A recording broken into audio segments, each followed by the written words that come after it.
رسول اللہ صلی اللہ علیہ وآلہ وسلم خود بھی فرماتے ہیں، امام بخاری رحمۃ اللہ علیہ نے اس حدیث کو روایت کیا ہے، فرماتے ہیں قسم ہے اس ذات کی جس کے ہاتھ میں میری جان ہے، تم میں سے کوئی شخص مومن نہیں ہوگا جب تک میں اس کے والد سے اور اولاد سے اور تمام لوگوں سے زیادہ اس کے دل میں محبوب نہ ہو جاؤں۔ اس آیت مبارکہ اور اس حدیث پاک سے ہمیں یہ پتہ چل رہا ہے کہ رسول اللہ صلی اللہ علیہ وآلہ وسلم سے محبت کا مطلب کیا ہے۔ یعنی ہم جہاں کہیں بھی ہوں، جس کردار میں ہوں، زندگی کے جس موڑ پر ہوں، غرض یہ کہ جس سچویشن میں بھی ہوں، اور ہماری خواہش اور ہماری دنیاوی منفعت رسول اللہ صلی اللہ علیہ وآلہ وسلم کے حکم کے ساتھ کلیش کر جائے تو ان کے حکم کو سر آنکھوں پر رکھنا ہے، اپنی نفسانی خواہشات کو اور دنیاوی منفعت کو چھوڑ دینا ہے۔ یہی دراصل ان سے میکسیمم لو کا اظہار ہے۔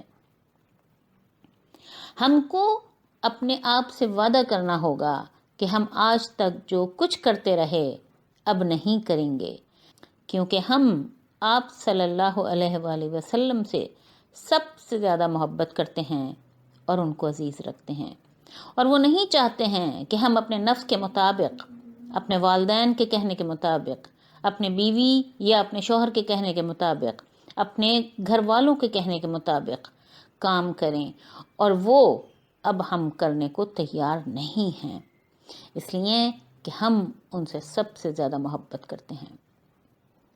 لیکن اگر ہم وہ کام ویسے ہی کرتے رہیں گے جو رسول اللہ صلی اللہ علیہ وآلہ وسلم کے فرمان کے خلاف ہیں، اور ہم انہیں چھوڑنے یا درست کرنے کے لیے تیار نہیں، تو ہم سمجھ لیں کہ ہم اپنی محبت کے دعوے میں جھوٹے ہیں۔ اب سوال یہ پیدا ہوتا ہے کہ وہ ہمارے سامنے موجود نہیں تو ہم ان کی اتباع کیسے کریں؟ صحابہ کرام رضی اللہ تعالیٰ عنہ اجمعین تو آپ کو سامنے دیکھ کر اتباع کر لیتے تھے، ہم کیا کریں؟ ہم کو چاہیے کہ ہم آپ صلی اللہ علیہ وآلہ وسلم کی سیرت مبارکہ کا مطالعہ کریں۔ سیرت پاک پر بہت ضخیم کتب لکھی گئی ہیں، ہم کو چاہیے کہ ہم کم از کم کوئی چھوٹی کتاب پڑھیں اور اپنی نیت ایمولیٹ کرنے کی رکھیں، آپ صلی اللہ علیہ وآلہ وسلم کے اعمال کے بارے میں پڑھ کر ان سے اپنے آپ کو زیادہ سے زیادہ ان کی اچھی صفات سے ایڈ آن کرنے کی کوشش کریں۔ انشاءاللہ ان کی اتباع سے ہمارا لو بڑھے گا۔ اگر ہم سیرت مبارکہ پر بڑی بڑی کتب پڑھ بھی لیں اور نیت ایمولیٹ کرنے کی نہ ہو تو کوئی فائدہ نہیں۔ سیرت رسول صلی اللہ علیہ وآلہ وسلم کا موضوع ایک وسیع سمندر کی طرح ہے۔ اس مختصر سے وقت میں ہم اس سمندر کے خزانے میں سے کچھ قیمتی چیزیں اپنے لیے چن لیتے ہیں، جن سے ہماری زندگیوں میں یقیناً مثبت تبدیلی آئے گی، اور ہم رسول اللہ صلی اللہ علیہ وآلہ وسلم کی اتباع کر کے اپنے میکسیمم لو کا ثبوت بھی دے سکیں گے۔ کچھ ذکر ان کی سیرت مبارکہ کا کرتے ہیں۔ آپ صلی اللہ علیہ وآلہ وسلم کا دل اللہ سبحانہ وتعالیٰ کی محبت سے سرشار تھا۔ آپ صلی اللہ علیہ وآلہ وسلم کے خیالات کا مرکز صرف اور صرف اللہ سبحانہ وتعالیٰ کی ذات اقدس تھی۔ ان کے اعمال صرف اور صرف اللہ سبحانہ وتعالیٰ کے لیے ہوتے تھے۔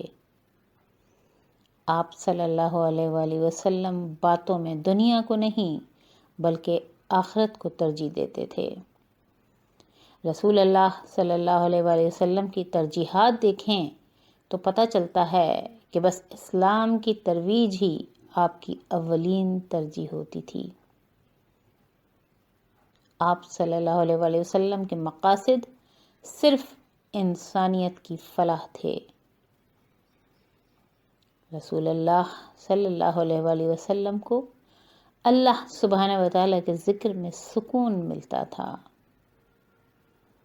آپ صلی اللہ علیہ وآلہ وسلم کی خوشیوں، محبتوں اور آرزوؤں کا محور اللہ سبحانہ و تعالیٰ تھے۔ ان کے بہت غم ہوتے ہوئے بھی ان کو اپنا کوئی غم نہ تھا، کوئی پریشانی نہ تھی۔ ان کے غم، پریشانیاں اور خدشات صرف اپنی امت کے لیے ہوتی تھیں۔ یہ سب باتیں ظاہر کرتی ہیں کہ آپ صلی اللہ علیہ وآلہ وسلم کا دل مبارک اللہ سبحانہ و تعالیٰ کی محبت سے کتنا بھرا ہوا تھا اور دنیا کی محبت سے کتنا خالی تھا۔ ہم اپنے آپ کو ٹٹولیں تو بالکل اس کے برعکس نظر آتا ہے۔ اسی لیے ہمیں چاہیے کہ ہم اپنے اخلاق رذیلہ کو ختم کرنے کی اور ان کے اخلاق حمیدہ کو اپنانے کی کوشش کریں تاکہ ان کی اتباع کر سکیں، اس لیے کہ ان کی اتباع ہی ان سے محبت کی نشانی ہے۔ جب ہم سیرت مبارکہ صلی اللہ علیہ وآلہ وسلم کا جائزہ لیتے ہیں تو ہم دیکھتے ہیں کہ آپ صلی اللہ علیہ وآلہ وسلم ہمیشہ گاڈ کانشیس رہتے تھے۔ ان کے دل و دماغ میں ہمیشہ اللہ سبحانہ و تعالیٰ بستے تھے۔ تقویٰ کیا ہے؟ تقویٰ گاڈ کانشیسنس کا نام ہی تو ہے۔ بس یہ خیال کہ وہ ہمارے ساتھ ہیں۔ انہوں نے فرمایا نا، وَهُوَ مَعَكُمْ أَيْنَمَا كُنْتُمْ، تم جہاں کہیں بھی ہوتے ہو میں تمہارے ساتھ ہوتا ہوں۔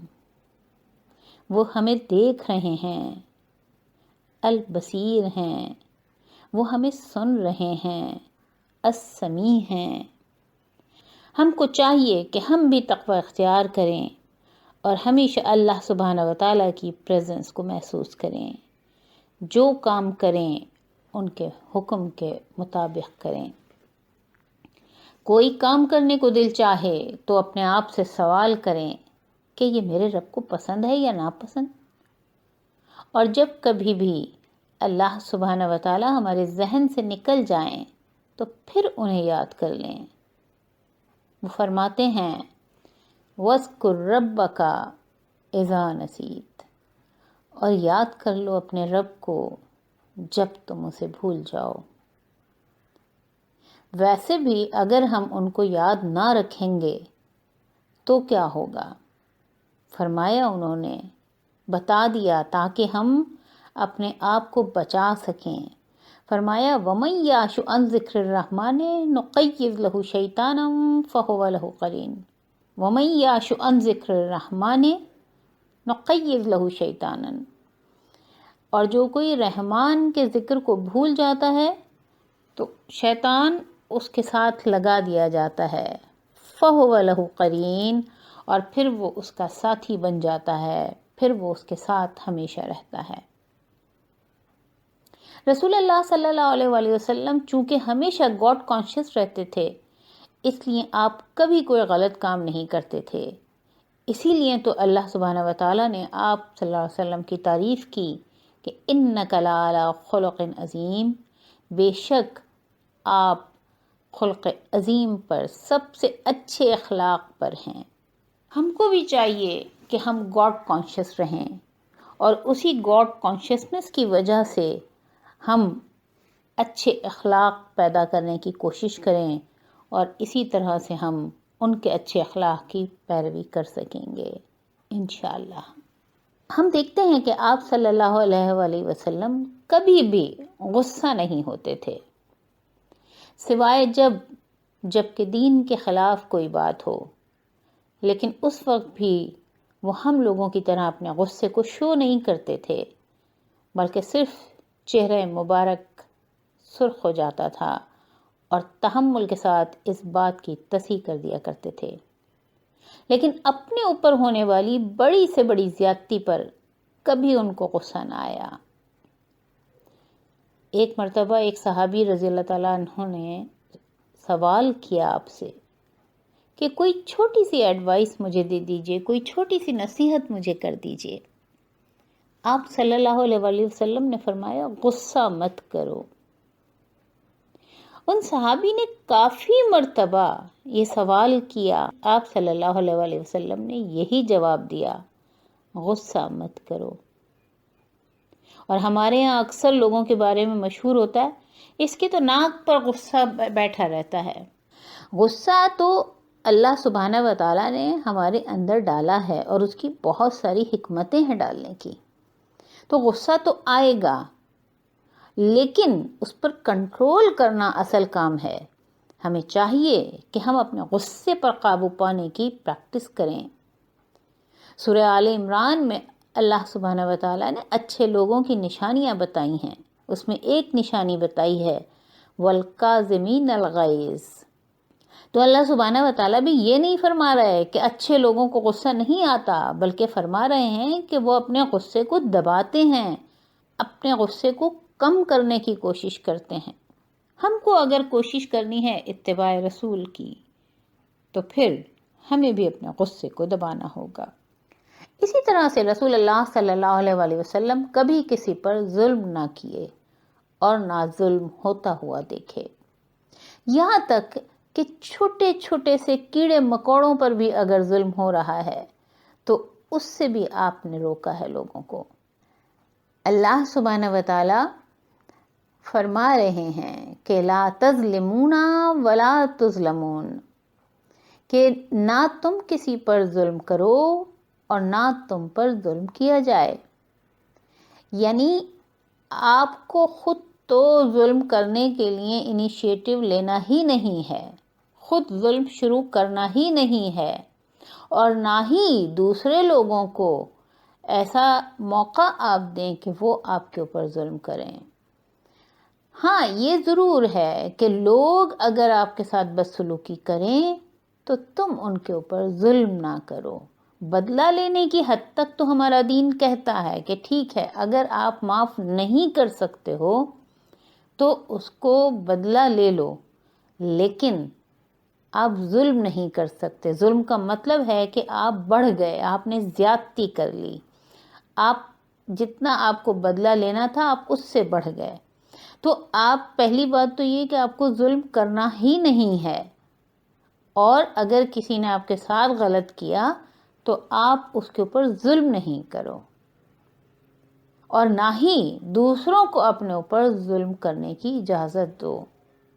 ہمارے ہاں کیا ہوتا ہے، ہر رشتے میں ظلم ہو رہا ہوتا ہے، جہاں جہاں ہمارا بس چلتا ہے وہاں ظلم کرتے ہیں، جہاں بس نہیں چلتا وہاں تو سوال ہی نہیں پیدا ہوتا، لیکن جو ہم سے دبے گا ہم اس کے اوپر ظلم کریں گے، چاہے رشتہ کوئی بھی ہو، میاں بیوی کا رشتہ ہو، چاہے بہن بھائی کا رشتہ ہو، چاہے دوستوں کا رشتہ ہو، چاہے ساس اور بہو کا رشتہ ہو، کوئی بھی رشتہ ہو، ہر رشتے میں ہم دیکھتے ہیں کہ لوگ چوکتے نہیں ہیں ظلم کرنے سے۔ اللہ سبحانہ و تعالیٰ نے فرمایا لا تظلمون ولا تظلمون، نہ تم کسی پر ظلم کرو نہ تم پر ظلم کیا جائے۔ تو ہم لوگوں کو یہ دیکھنا ہے، ہم لوگوں کو اللہ تعالیٰ فرماتے ہیں نا قرآن پاک میں ان اللہ لا يحب الظالمین، بے شک اللہ سبحانہ و تعالیٰ ظالموں سے محبت نہیں کرتے ہیں۔ ہم لوگوں کو رسول اللہ صلی اللہ علیہ وسلم کے اتباع کرتے ہوئے ظلم کرنے سے بچنا ہے۔ رسول اللہ صلی اللہ علیہ وسلم کی سیرت مبارکہ کے مطالعے سے ہمیں پتہ چلتا ہے کہ آپ صلی اللہ علیہ وسلم نے کبھی بھی کسی کی غیبت نہیں کی۔ ان کی سیرت کو اپنا کر ان سے محبت کا ثبوت دینے کے لیے ہمیں اپنی یہ عادت ضرور ختم کرنی ہوگی۔ اللہ سبحانہ و تعالیٰ فرما رہے ہیں مردہ بھائی کا گوشت اور ہم مزے لے لے کر کھاتے ہیں۔ یہ گناہ تقریباً سب کرتے ہیں، لیکن خواتین سب سے زیادہ یہ گناہ کرتی ہیں۔ جہاں دو خواتین ملتی ہیں ان کی اپنی باتیں کم ہوتی ہیں، دوسروں کی زیادہ ہوتی ہیں، دوسروں کی فکر ان کو زیادہ رہتی ہے، کون کیا کر رہا ہے کیا نہیں کر رہا ہے اس پہ لگی رہتی ہیں، کس کے گھر کیا ہو رہا ہے، کون آ رہا ہے کون جا رہا ہے اس کے پیچھے لگی رہتی ہیں۔ جس طرح تجسس کے بارے میں بتایا اللہ سبحانہ و تعالیٰ نے، تجسس نہ کرو۔ خواتین میں سب سے زیادہ عادت ہوتی تجسس کی، سب سے زیادہ عادت ہوتی ہے غیبت کی، سب سے زیادہ عادت ہوتی ہے جھوٹ بولنے کی۔ ہم کو چاہیے کہ ہم اپنی ان عادتوں کو ختم کریں۔ آپ صلی اللہ علیہ وآلہ وسلم کا دل دنیا کی محبت سے خالی تھا۔ ہمارے دلوں میں سوائے دنیا کے اور کچھ نہیں بھرا ہوا ہے۔ رسول اللہ صلی اللہ علیہ وآلہ وسلم نے فرمایا، دنیا میں اپنے سے نیچے کو دیکھو اور دین میں اپنے سے اوپر کو دیکھو۔ ہم لوگ ہر اس شخص کی طرف نظر کرتے ہیں جو مال میں ہم سے زیادہ ہوتا ہے، جو شکل و صورت میں ہم سے زیادہ ہوتا ہے، جس کی گاڑی ہماری گاڑی سے بڑی ہوتی ہے، جس کا گھر ہمارے گھر سے بڑا ہوتا ہے، جس کے گھر میں قیمتی سامان ہوتا ہے، ہم اس کی طرف نظر کرتے ہیں۔ ہم ان کو نہیں دیکھتے جو بیچارے چھوٹے سے گھر میں پڑے ہوئے ہیں، جن کے گھر میں ساز و سامان نہیں ہے، جن کے پاس گاڑی نہیں ہے، بسوں میں لٹکتے ہوئے لوگوں کو ہم نہیں دیکھتے۔ اسی طرح سے ہم روڈ کے اوپر فٹ پاتھ پر سوتے ہوئے لوگوں کو نہیں دیکھتے۔ ہم صرف اپنے سے اوپر کو دیکھتے ہیں، اور اس کی وجہ سے کیا ہوتا ہے؟ اس کی وجہ سے ہمارے اندر سکون ختم ہو جاتا ہے، لالچ بڑھتا ہے، دنیا کی خواہشات جنم لیتی ہیں، دنیا کی محبت بڑھتی ہے۔ اسی وجہ سے معاشرے میں رشوت بڑھتی ہے، چوری بڑھتی ہے، ڈاکہ بڑھتا ہے، اسٹریٹ سنیچنگ بڑھتی ہے، ذخیرہ اندوزی بڑھتی ہے، ملاوٹ بڑھتی ہے۔ مرد حضرات خود تو یہ سب کر ہی رہے ہوتے ہیں، لیکن بیگمات کی خواہش ان کو اور زیادہ ورغلاتی ہے۔ ایک مرتبہ رسول اللہ صلی اللہ علیہ وآلہ وسلم کی ازواج مطہرات نے رسول اللہ صلی اللہ علیہ وآلہ وسلم سے دنیا کی چیزوں کی فرمائش کی۔ آپ صلی اللہ علیہ وآلہ وسلم پریشان ہوئے کہ میں ان کو کس طرح سے دنیا اور آخرت کے بارے میں سمجھاؤں کہ یہ نبی کی بیوی ہوتے ہوئے ان تمام چیزوں کی ڈیمانڈ کر رہی ہیں۔ اللہ سبحانہ وتعالیٰ نے آپ کی مشکل حل کی اور فرمایا، اے نبی، اپنی بیویوں سے کہو، اگر تم دنیاوی زندگی اور اس کی زینت چاہتی ہو تو آؤ میں تمہیں کچھ تحفے دے کر خوبصورتی کے ساتھ رخصت کر دوں، اور اگر تم اللہ، اس کے رسول اور آخرت کی طلبگار ہو تو یقین مانو اللہ نے تم میں سے نیک عورتوں کے لیے شاندار انعام تیار کر رکھا ہے۔ اور آپ صلی اللہ علیہ وآلہ وسلم 1 ماہ کے لیے سب کو چھوڑ کر علیحدہ ہو گئے تھے۔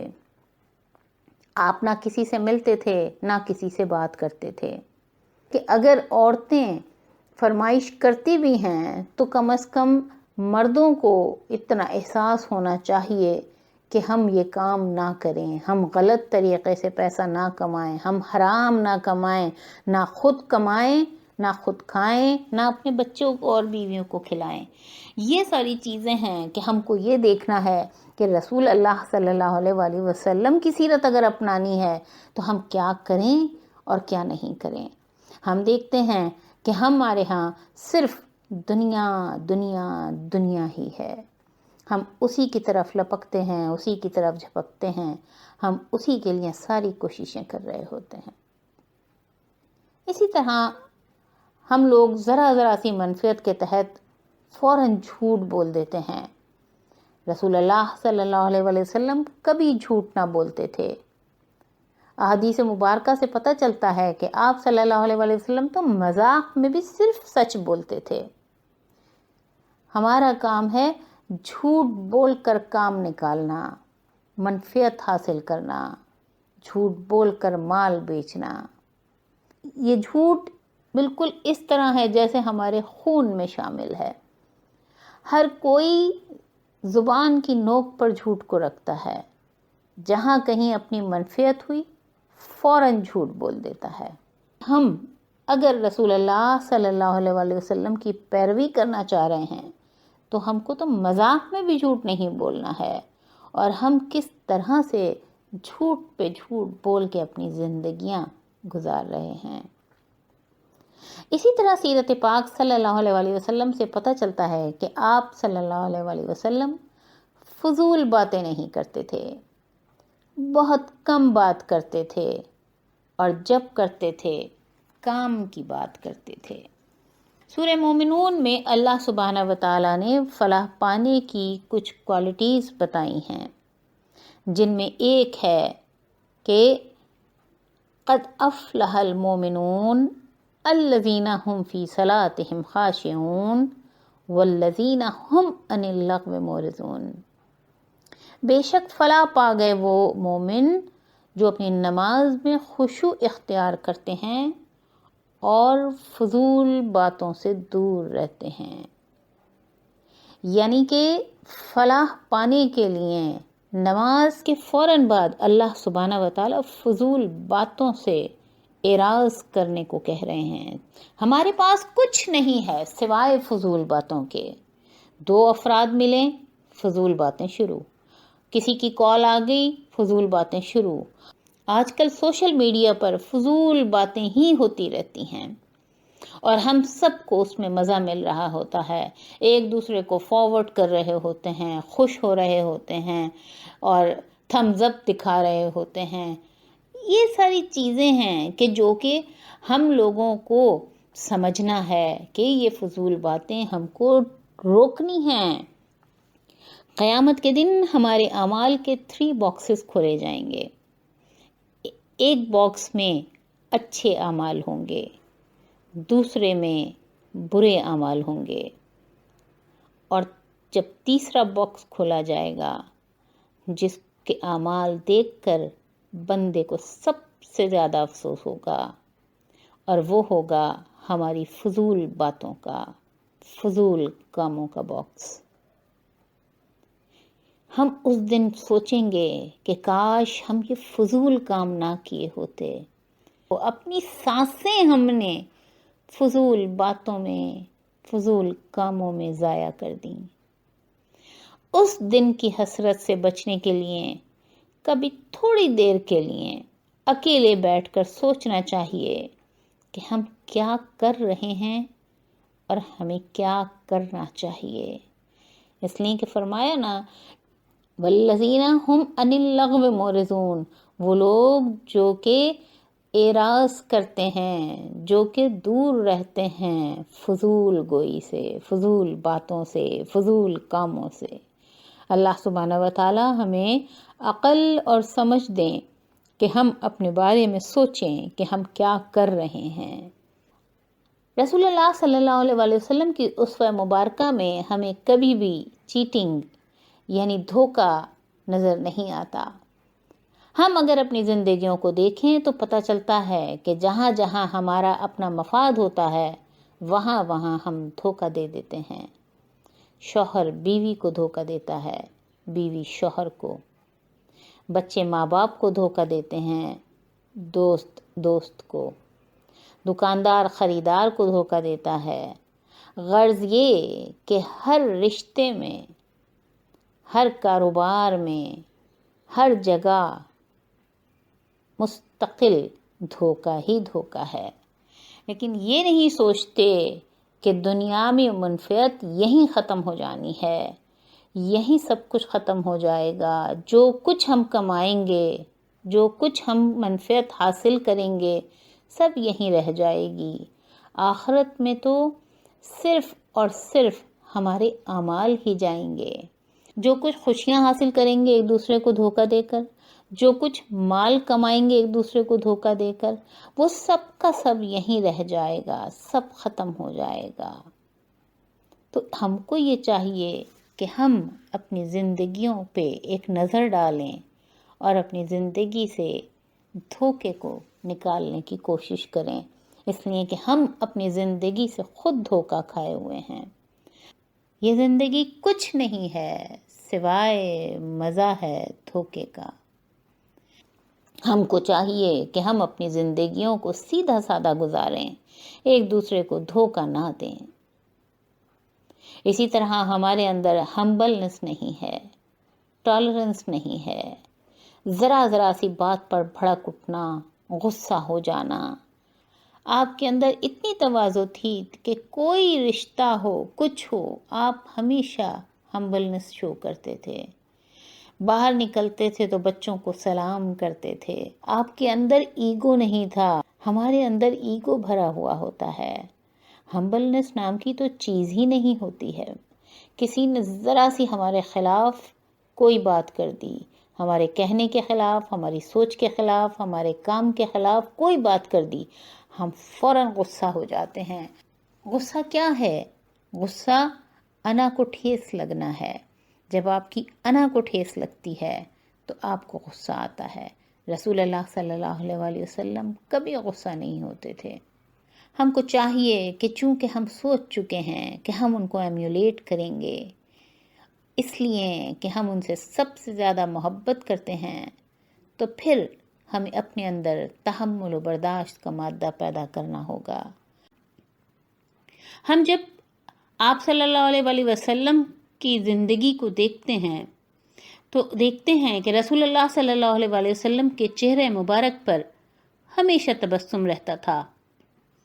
آپ صلی اللہ علیہ وسلم نے فرمایا کہ مسکراہٹ بھی صدقہ ہے، یا ایک اور جگہ فرمایا خندہ پیشانی سے ملنا بھی صدقہ ہے.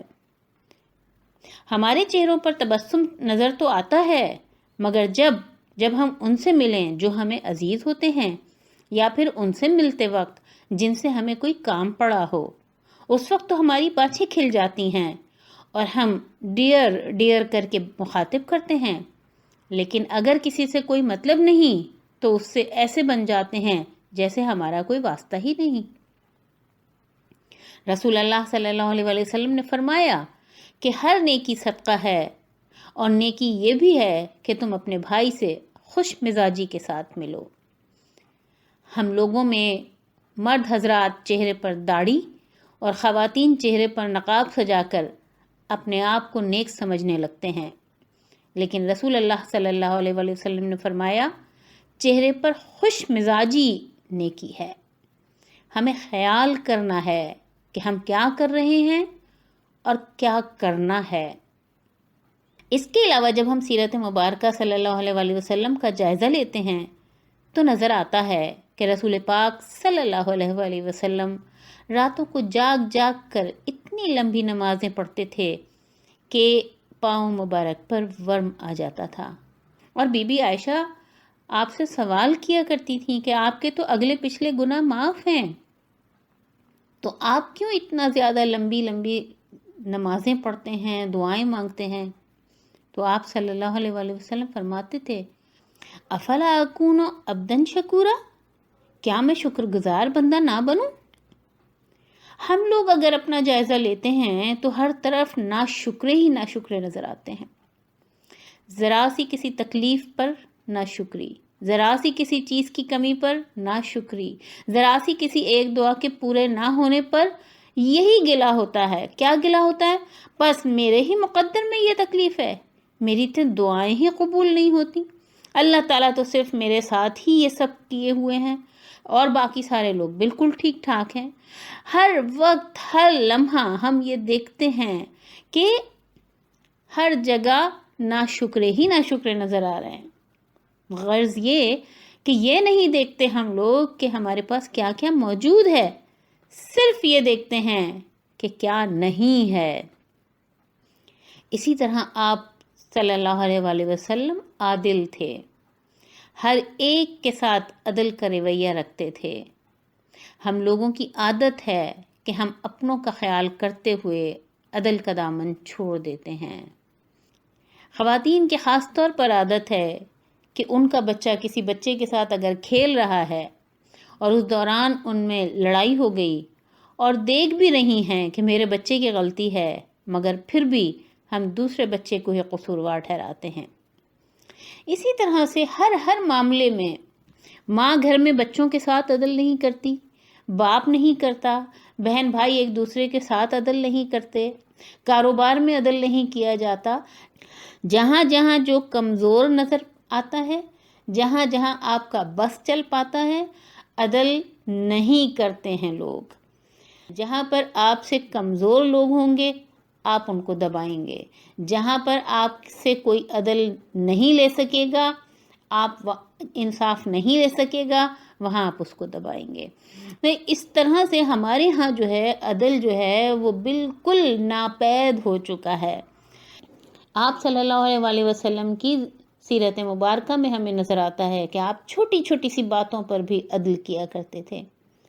آپ جب سفر پر تشریف لے جاتے تھے تو اپنی تمام ازواج مطہرات کے نام کا قرعہ ڈالتے تھے، اور جس کسی کا بھی نام اس قرعہ میں نکل آتا تھا اس کو پھر اپنے ساتھ لے کر جایا کرتے تھے۔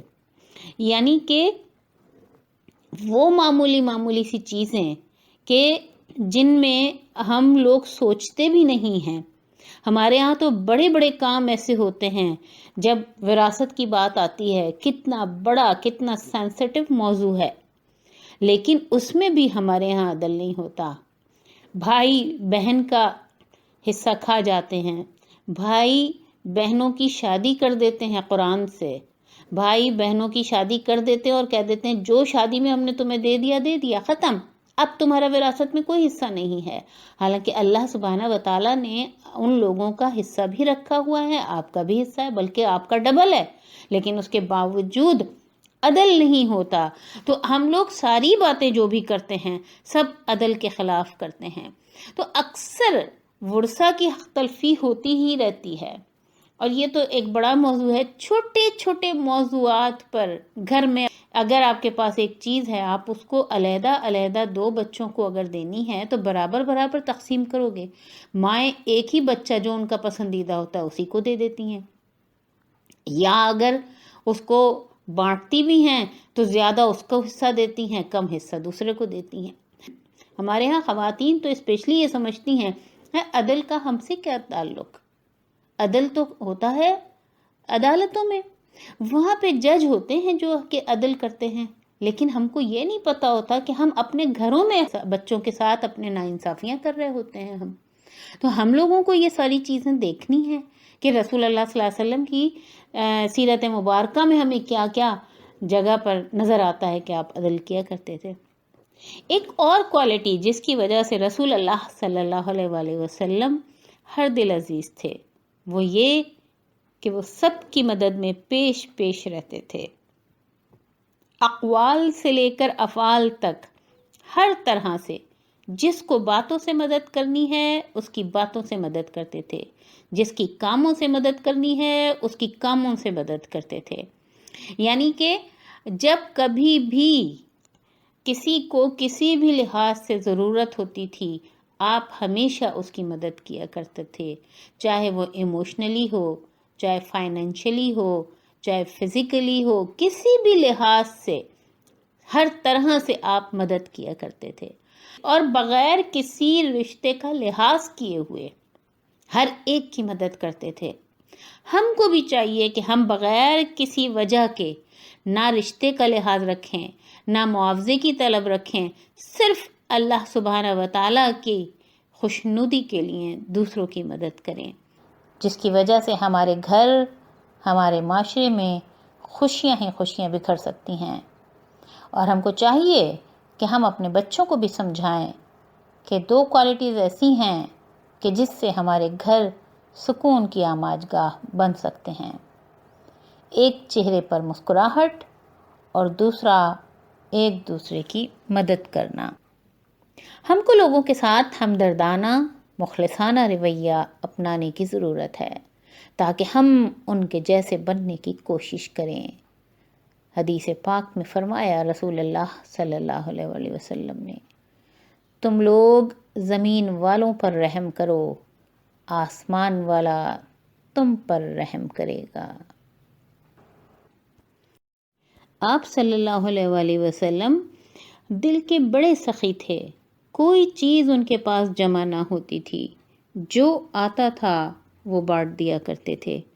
ہم لوگوں کا یہ حال ہے، جو آتا ہے وہ جمع کر کے رکھو، جو آئے جمع کر کے رکھو، اور حوث پہ حوث بڑھتی جاتی ہے۔ اللہ سبحانہ وتعالیٰ سورہ مدثر میں جنتیوں اور جہنمیوں کا ایک مکالمہ بیان کر رہے ہیں۔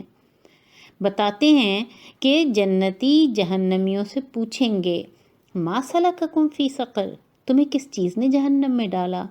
اور جہنمی جواب دیں گے، اور جواب میں 4 مختلف کوالٹیز بتائیں گے اپنی کہ ہم اس وجہ سے جہنم میں آئے. اس میں سے ایک ہوگا وَلَمْ نَكُ نُطْعِمُ الْمِسْكِينَ، اور ہم مسکین کو کھانا نہیں کھلاتے تھے. یعنی چھوٹی سی ایک چیز کہ اگر آپ کے پاس کھانا ہے اس میں سے تھوڑا سا کھانا کسی مسکین کو دے دو، کسی غریب کو، فقیر کو دے دو، وہ ہم نہیں کرتے تھے. اسی طرح سورہ ماعون میں اللہ سبحانہ وتعالی ہماری اس عادت کو بیان کر رہے ہیں جو ہم سب لوگوں میں تقریباً ہوتی ہے کہ خود تو کریں گے نہیں، دوسروں کو بھی کرنے کو منع کرتے ہیں. خواتین کی اسپیشلی عادت ہوتی ہے کہ جب دیکھتی ہیں کہ کوئی مانگنے کے لیے، اس کی تو عادت ہی ہے، اس کو تو میں نے اکثر دیکھا ہے مانگتے ہوئے، اور اس طرح سے کہہ کر وہ دوسری عورت کو بھی منع کر دیتی ہیں. اللہ سبحانہ وتعالی فرما رہے ہیں وَلَا يَحُضُّ عَلَىٰ طَعَامِ الْمِسْكِينِ، اور مسکین کو کھانا کھلانے کی ترغیب بھی نہیں دیتے ہیں. یعنی خود بھی کھانا نہیں کھلا رہے ہیں، دوسروں کو بھی ترغیب نہیں دے رہے ہیں، بلکہ عورتیں تو الٹا منع کرتی ہیں کہ نہیں اس کی تو عادت ہی ایسی ہے، یہ تو اسی طرح سے مانگتا رہتا ہے یا مانگتی رہتی ہے. تو یہ چیز جو ہے، یہ کوالٹی ہمیں اپنے اندر سے نکالنی ہوگی، اور رسول اللہ صلی اللہ علیہ وآلہ وسلم کی کوالٹی کو اپنانا ہوگا کہ آپ صلی اللہ علیہ وآلہ وسلم خود اپنے پیٹ پر پتھر باندھا کرتے تھے بھوک کی وجہ سے، اور دوسروں کو کھلایا کرتے تھے. ہم کو چاہیے کہ اس کوالٹی سے اپنے آپ کو ایڈ آن کریں اور آپ صلی اللہ علیہ وآلہ وسلم سے محبت کا ثبوت دیں.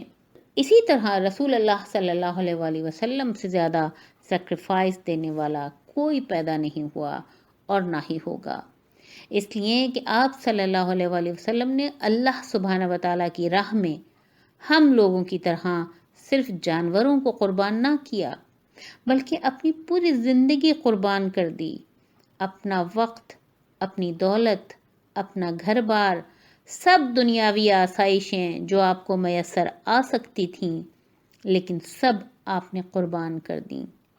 اور ہم ہیں کہ چھوٹی موٹی چیز بھی اللہ سبحانہ وتعالیٰ کی راہ میں نہیں دینا چاہتے.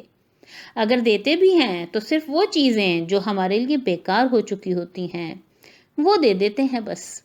جبکہ اللہ سبحانہ وتعالیٰ فرماتے ہیں وَلَا تَيَمَّمُوا الْخَبِيثَ مِنْهُ تُنْفِقُونَ، یعنی جب اللہ کی راہ میں تم خرچ کرنے لگو تو خراب چیزیں خرچ نہ کیا کرو. یہاں تک کہ ہم دیکھتے ہیں کہ جب قربانی کا وقت آتا ہے تو اس وقت بھی اللہ سبحانہ وتعالیٰ تو جانور بھی صحیح سالم چاہتے ہیں. ذرا سا بھی کوئی نقص ہو تو اس کی قربانی کہا جاتا ہے فقہ کے لحاظ سے کہ اس کی قربانی نہیں ہوگی. تو چھوٹی سی ایک کوئی نقص کی وجہ سے بھی اللہ سبحانہ وتعالیٰ اس قربانی کو قبول نہیں کر رہے ہیں. اور ہم لوگ جو گندی سے گندی چیز ہوگی، جو خراب سے خراب چیز ہو جائے گی، جو پھٹ جائے گی، جو ٹوٹ جائے گی، وہی چیز اٹھا کر ہم لوگوں کو دیتے ہیں. کبھی ہمیں یہ توفیق نہیں ہوتی کہ ہم کوئی اچھی چیز بھی کسی کو دے دیں. ہم کہتے ہیں کہ ٹھیک ہے کوئی بات نہیں، اگر آپ کے پاس اتنا نہیں ہے کہ آپ کوئی ایسی چیز نہیں دے سکتے ہیں جو کہ اچھی ہو، تو کم از کم جو چیز آپ دے رہے ہیں، خراب چیز بھی جو ٹوٹی ہوئی ہے، جو پھٹی ہوئی ہے، اس کو کم از کم اس طریقے سے تو آپ دیں کہ دوسرے کو برا نہ لگے. اس طریقے سے تو دیں کہ اس کو تھوڑا بہتر کر کے دے دیں. رسول اللہ صلی اللہ علیہ وآلہ وسلم نہ صرف جانور بلکہ اپنی جو بتایا کہ ساری خواہشات، سارا وقت، ساری زندگی، اپنی ساری سانسیں، سب کچھ اللہ سبحانہ وتعالیٰ کی راہ میں دے دیے. ہم کیا اللہ سبحانہ وتعالیٰ کی راہ میں اپنا وقت، اپنی جان، اپنا مال، اپنی چیزیں کیا کیا دینے کو تیار ہیں، یہ ہمیں دیکھنا ہے. اگر ہم یہ چیزیں دینے کو تیار ہیں تب ہم یہ دعویٰ کر سکتے ہیں کہ ہم رسول اللہ صلی اللہ علیہ وآلہ وسلم کی اتباع کرتے ہیں اور ان سے محبت کا اظہار کرتے ہیں. رسول اللہ صلی اللہ علیہ وآلہ وسلم کی ایک اور کوالٹی تھی قناعت کی، کہ ان کے اندر قناعت ہی قناعت تھی. سادہ کھانا، سادہ لباس، سادی رہائش. صحابہ کرام رضی اللہ تعالیٰ عنہ اجمعین آپ صلی اللہ علیہ وآلہ وسلم کو دیکھ دیکھ کر کڑتے تھے کہ اتنا کچھ ہونے کے باوجود جب اسلام غلبہ پا گیا، جب آپ صلی اللہ علیہ وآلہ وسلم ایک ریاست کے سربراہ ہو گئے، اس کے باوجود آپ کا یہ حال تھا۔ رسول اللہ صلی اللہ علیہ وآلہ وسلم کو ایک مرتبہ نماز میں آنے سے دیر ہو گئی تو وجہ یہ پتہ چلی کہ ایک ہی لباس تھا جو کہ دھلا ہوا تھا اور سوکھا نہیں تھا، اس کے انتظار میں آپ بیٹھے ہوئے تھے۔ تو قناعت کا یہ حال تھا کہ ایک لباس سے زیادہ نہیں ہوئے۔ بی بی عائشہ فرماتی ہیں 2 مہینے تک چولہا نہیں جلا کرتا تھا، بس چھوٹا موٹا کوئی چیز کھجور کھا لی، دودھ پی لیا، اس طرح سے تھوڑا بہت ہمارے پڑوس میں لوگ ہوتے تھے، وہ ہم کو کچھ دے دیا کرتے تھے، ہم کھا لیا کرتے تھے، اسی طرح سے گزارا کیا کرتے تھے۔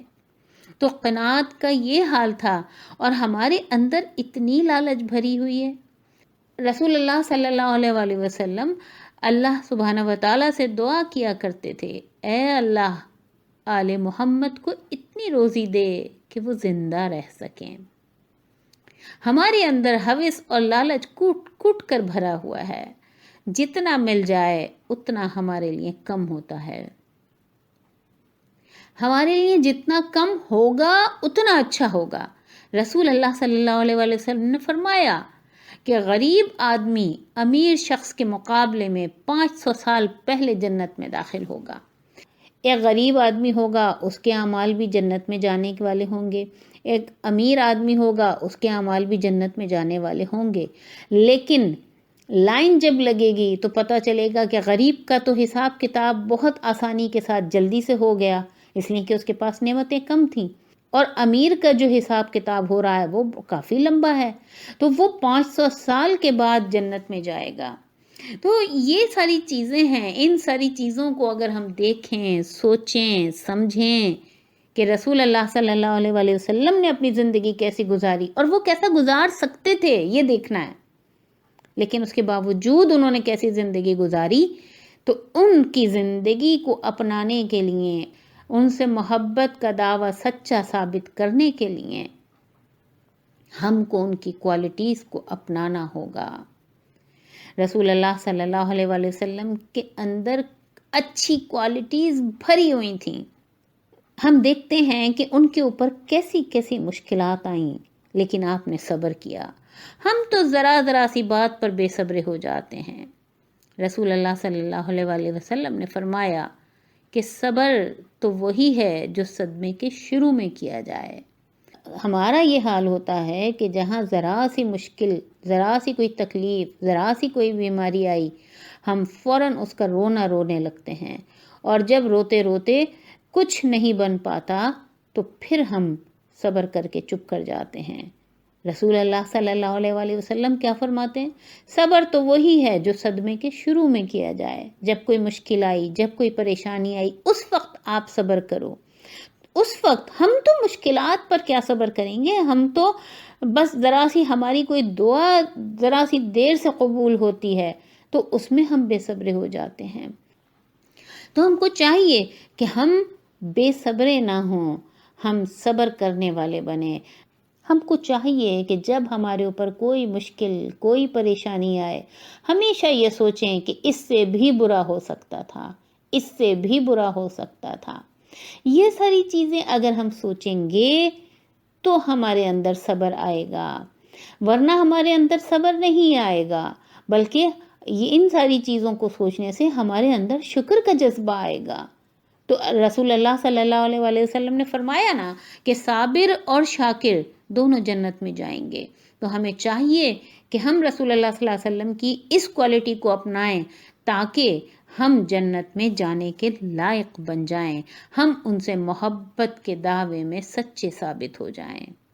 اسی طرح ہم رسول اللہ صلی اللہ علیہ وآلہ وسلم کی ایک اور کوالٹی دیکھتے ہیں کہ آپ صلی اللہ علیہ وآلہ وسلم معاف کرنے میں جلدی کرتے تھے۔ کیسے کیسے واقعات ہوئے، لوگوں نے کیسے کیسے ظلم ڈھائے، لیکن جب آپ کو اقتدار ملا تو آپ نے سب کو معاف کرنے میں ذرا تاخیر نہ کی۔ جب آپ مکہ فتح کیے، اس وقت لوگوں نے یہ سمجھا کہ بس اب تو ہماری جان گئی، اب تو ہم بچنے والے نہیں ہیں، اور آپ صلی اللہ علیہ وسلم نے عام معافی کا اعلان کروا دیا، اور جب لوگ ان کے سامنے آئے تو آپ نے سب کو معاف کر دیا۔ تو یہ چیز ہے کہ ہم کو یہ دیکھنا ہے ہم لوگ کیا کرتے ہیں۔ ہم لوگ اس جستجو میں رہتے ہیں کہ کسی کی چھوٹی سی غلطی بھی ملے تو ہم اس کو پکڑیں اور ہم اس کو ملامت کریں۔ ہم اپنی غلطیوں کو نہیں دیکھتے، ہم اپنی جو برائیاں ہیں ان کو نہیں دیکھتے، ہم دوسروں کی برائیاں ڈھونڈنے کی کوشش کرتے ہیں۔ ہم اپنے آپ کو نہیں دیکھتے، ہمارے اندر کیا غلطی ہے، ہم سے کیا کیا غلطیاں ہوتی ہیں، ہم سے کیا کیا گناہ ہوتے ہیں۔ دوسروں کی جستجو میں لگے رہتے ہیں، دوسروں کی جستجو میں۔ حالانکہ اللہ تعالیٰ نے فرمایا کہ وَلَا تَجَسَّسُوا، اور تجسس نہ کیا کرو، یہ نہ دیکھا کرو کس کے اندر کیا ہے، کس کے ہاں کیا ہو رہا ہے، یہ سب نہیں دیکھا کرو۔ ہم بس یہ دیکھتے رہتے ہیں، اپنے اندر کچھ نظر نہیں آتا۔ ہم کو چاہیے کہ ہم آپ صلی اللہ علیہ وآلہ وسلم کی سیرت پاک سے یہ کوالٹی اپنا لیں۔ اسی طرح سے رسول اللہ صلی اللہ علیہ وآلہ وسلم بعثت سے پہلے ہی صادق و امین کہلایا کرتے تھے۔ آپ صلی اللہ علیہ وآلہ وسلم سے پوچھا گیا کہ کیا مومن بزدل ہو سکتا ہے؟ فرمایا ہاں ہو سکتا ہے۔ کیا مومن بخیل ہو سکتا ہے؟ فرمایا ہاں مومن بخیل ہو سکتا ہے۔ پھر سوال کیا گیا کیا مومن جھوٹا ہو سکتا ہے؟ آپ صلی اللہ علیہ وسلم نے فرمایا نہیں، مومن جھوٹا نہیں ہو سکتا، یعنی مومن بزدل ہو سکتا ہے، بخیل ہو سکتا ہے، جھوٹا نہیں ہو سکتا۔ ہر جگہ ہر موقع پر ہم خیال رکھیں کہ چاہے سچ بولنے سے ہمارا کتنا بڑا دنیاوی نقصان ہو رہا ہو، پھر بھی خیال رکھیں کہ ہم کو سچ بولنا ہے۔ آج کل تو یہ حال ہے نا کہ کسی شاعر نے بڑا اچھا کہا کہ دوپہر تک بک گیا شہر کا سارا جھوٹ، اور میں سچ کے لیے شام تک بیٹھا رہا۔ یعنی کہ جھوٹ پر مبنی ساری چیزیں جو ہیں وہ اچھی طرح سے چلتی ہیں، تیزی کے ساتھ کام کرتی ہیں۔ آپ کسی بھی رشتے میں، چاہے وہ میاں بیوی کا رشتہ ہو، ماں کا اور بچے کا رشتہ ہو، اسی طرح سے سہیلیوں کا رشتہ ہو، دوستوں کا رشتہ ہو، رشتہ داروں کا ہو، کاروبار کا ہو، دکاندار اور خریدار کا ہو، ہر جگہ جھوٹ بول بول کے لوگ اپنا دنیاوی فائدہ کر رہے ہوتے ہیں، حالانکہ وہ ان کا نقصان ہی نقصان ہوتا ہے۔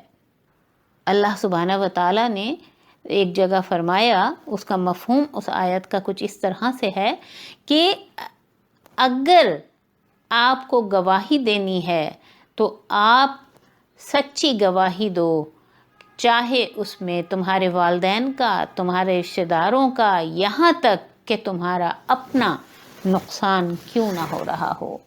اور ہم لوگوں کا حال یہ ہوتا ہے کہ ہم لوگ بس جلدی سے جھوٹ بول کے اور نکل جانا چاہتے ہیں تاکہ ہمارا فائدہ ہو جائے۔ ہم کو چاہیے کہ ہم جھوٹ سے بچیں۔ جھوٹ بڑے گناہوں میں آتا ہے، اور ہمارے ہاں جھوٹ زبان کی نوک کے اوپر رکھا ہوتا ہے، جہاں ذرا سی بات ہو فوراً جھوٹ بول دو۔ اسی طرح رسول اللہ صلی اللہ علیہ وآلہ وسلم امین تھے۔ لوگ آپ کے پاس امانتیں رکھوانے کے لیے آیا کرتے تھے۔ آپ صلی اللہ علیہ وآلہ وسلم مشہور تھے کہ آپ سچے ہیں، آپ مشہور تھے کہ امانت دار ہیں۔ تو ہم لوگوں کو چاہیے کہ ہم لوگ بھی اسی طرح سے، رسول اللہ صلی اللہ علیہ وسلم فرمایا نا کہ جس طرح سے چیز امانت ہے، اسی طرح سے بات بھی محفل کی امانت ہوتی ہے۔ یعنی اگر کسی محفل میں آپ بیٹھے ہیں، یا دو آدمیوں کی بھی محفل ہے، اس میں کوئی بات ہوئی اور آپ کے لیے وہ امانت ہو جاتی ہے۔ ہم کو چاہیے کہ جب بھی ہمارے پاس کوئی امانت رکھوائی جائے، چاہے وہ کسی چیز کی صورت میں ہو، چاہے بات کی صورت میں ہو، کسی بھی صورت میں ہو، ہمیں اس کا خیال رکھنا چاہیے۔ اسی طرح ہم کو ان کی طرح فیتھفل بننا ہے۔ وہ کبھی بھی کسی کو دھوکہ نہیں دیتے تھے۔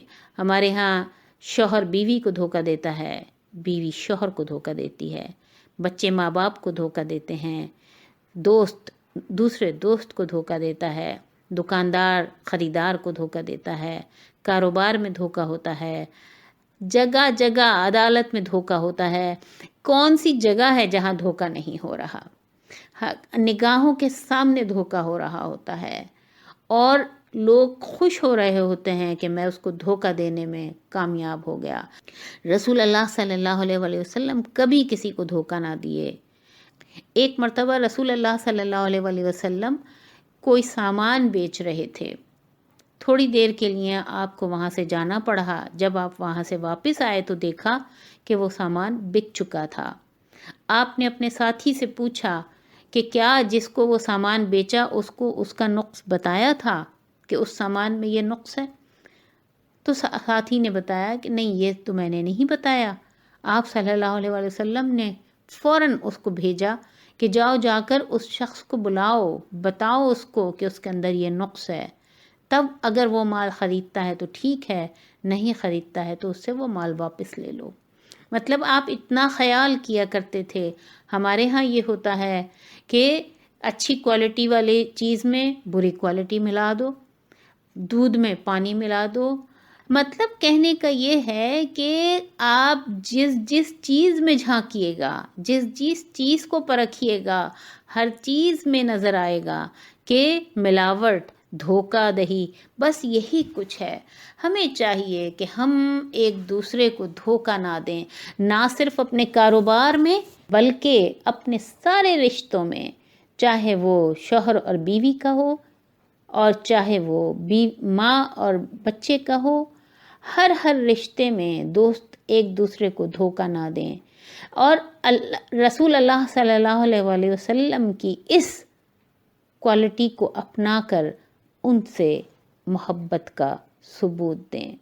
اسی طرح سے آپ صلی اللہ علیہ وآلہ وسلم اپنے وعدوں کو پورا کیا کرتے تھے، جس کسی سے وعدہ کرتے تھے ہمیشہ پورا کرتے تھے۔ اللہ سبحانہ وتعالیٰ بھی اس قرآن پاک میں فرماتے ہیں ان العہد کان مسئولا، کہ بے شک تمہارے عہدوں کے بارے میں، تمہارے وعدوں کے بارے میں تم سے سوال کیا جائے گا۔ ہم لوگوں کو ذرہ برابر بھی اپنے وعدے کا پاس نہیں ہوتا۔ میں اکثر دیکھتی ہوں کہ خواتین ایک دوسرے سے جب ملتی ہیں، بات چیت ہو رہی ہوتی ہے تو کہتی ہیں آپ میرے گھر آئیے گا، دوسری فوراً کہتی ہے کہ ہاں میں ضرور آؤں گی، حالانکہ اس کو معلوم ہوتا ہے کہ میں اس کے گھر نہیں جاؤں گی، اس نے سوچ رکھا ہوتا ہے میں نے نہیں جانا ہے، لیکن پھر بھی کہتی ہے کہ میں ضرور آؤں گی۔ آپ یہ کہہ دو کہ میں کوشش کروں گی۔ آپ وعدہ کیوں کرتے ہو؟ آپ کو پتہ ہے آپ جھوٹا وعدہ کر رہے ہو، آپ نے اس کو پورا نہیں کرنا ہے۔ اور اللہ سبحانہ وتعالیٰ سورہ مومنون میں فرما رہے ہیں والذین ہم لاماناتہم وعہدہم راعون، اور وہ جو اپنی امانتوں اور اپنے عہد کا پاس رکھنے والے ہیں۔ اللہ سبحانہ وتعالیٰ فرما رہے ہیں یہ لوگ فلاح پانے والے ہیں، جو اپنی امانتوں کا خیال رکھیں گے، جو اپنے عہدوں کو پورا کریں گے، جو اپنے وعدوں کو پورا کریں گے۔ ایک حدیث پاک ہے کہ ایمان کی 60 سے کچھ اوپر شاخیں ہیں، اور حیا بھی ایمان کی ایک شاخ ہے۔ آپ صلی اللہ علیہ وآلہ وسلم سب سے زیادہ حیادار تھے۔ اللہ سبحانہ وتعالیٰ بھی سورہ مومنون میں فرماتے ہیں کہ مومنوں کی فلاح کس میں ہے؟ فرماتے ہیں اس میں ایک کوالٹی والذین ہم لفروجہم حافظون، اور وہ لوگ جو اپنی شرم گاہوں کی حفاظت کرتے ہیں۔ آج معاشرے میں ہر جگہ بے حیائی اور بدکاری اتنی زیادہ پھیلی ہوئی ہے، اتنی زیادہ پھیلی ہوئی ہے کہ اس کا کوئی حد نہیں ہے، لیکن کوئی اس پر فکر کرنے کو تیار نہیں ہے۔ بڑے سے بڑا آدمی ہو یا چھوٹے سے چھوٹا بچہ ہو، ہر ایک کے فنگر ٹپس پر آج کل بے حیائی کے دروازے ہیں جو ایک کلک پر کھل جاتے ہیں۔ نہ والدین کو خیال ہے، نہ ایجوکیشن میں ان باتوں کو سمجھایا جاتا ہے کہ ہماری نسل تباہ ہوتی چلی جا رہی ہے۔ ہمارے ہاں بچوں کے ہاتھ میں موبائل دے دیے گئے ہیں، ماں باپ یہ سمجھتے ہیں کہ بچہ کمپیوٹر پر بیٹھ کر پڑھائی کر رہا ہے، لیکن آج یہ معاشرے میں ہو گیا ہے کہ ہر بچہ ہر وقت صرف یہ نہیں کہ وہ گیم کھیل رہا ہوتا ہے، بلکہ جتنی بھی گندی سائٹس ہوتی ہیں، جتنی بھی بیہودہ سائٹس ہوتی ہیں، سب کو اس کا پتہ ہوتا ہے، سب اس طرف لگے ہوئے ہوتے ہیں، اور نہ والدین کو اس کی فکر ہوتی ہے۔ جوان تو جوان، بچے آج کل اتنا بگڑ گئے ہیں۔ آپ کے اندر شرم و حیا بھری ہوئی تھی۔ آپ رسول اللہ صلی اللہ علیہ وآلہ وسلم نے کیا فرمایا؟ جو شخص میرے لیے دونوں جبڑوں کے درمیان کی چیز اور دونوں رانوں کے درمیان کی چیز کی ذمہ داری دے دے، میں اس کے لیے جنت کی ذمہ داری دیتا ہوں۔ دو جڑیں ہیں گناہ کی، ایک ہے جبڑوں کے درمیان یعنی ہماری زبان، اور ایک ہے دونوں رانوں کے درمیان یعنی ہماری شرم گاہ۔ اگر ہم ان دونوں کی ضمانت دے دیں کہ یہ دونوں ہماری پاک ہیں، تو رسول اللہ صلی اللہ علیہ وآلہ وسلم کا وعدہ جو صادق تھے، سچے تھے، ان کا وعدہ سچا ہے۔ ان کا وعدہ ہے کہ وہ جنت کی ذمہ داری لیتے ہیں۔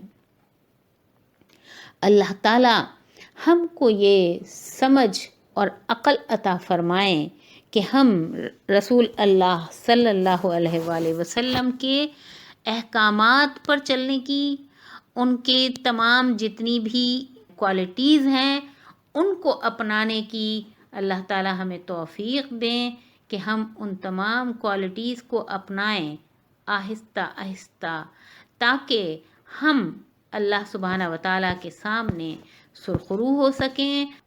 سیرت مبارکہ صلی اللہ علیہ وآلہ وسلم سے ہم نے چند اعمال کو منتخب کیا ہے تاکہ ان سے ہم اپنی زندگیوں کو سنوار سکیں۔ یہ ذہن میں رکھنا ہے کہ یہ چند منتخب شدہ اعمال کافی نہیں ہیں، بلکہ ہم نے یہاں مثال کے طور پر کچھ بیان کیے ہیں۔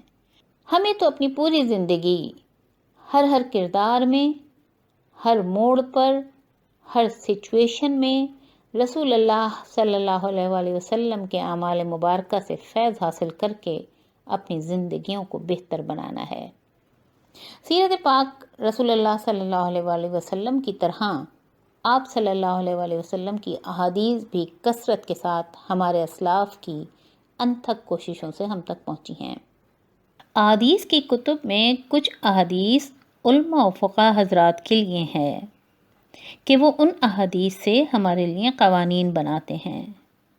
کچھ احادیث آپ صلی اللہ علیہ وسلم کے شمائل و خصائل کی ہیں، جن میں آپ صلی اللہ علیہ وسلم کے اپیرنس کے بارے میں بتایا گیا ہے، اور کچھ احادیث رسول اللہ صلی اللہ علیہ وآلہ وسلم کی نصیحتوں پر مبنی ہیں۔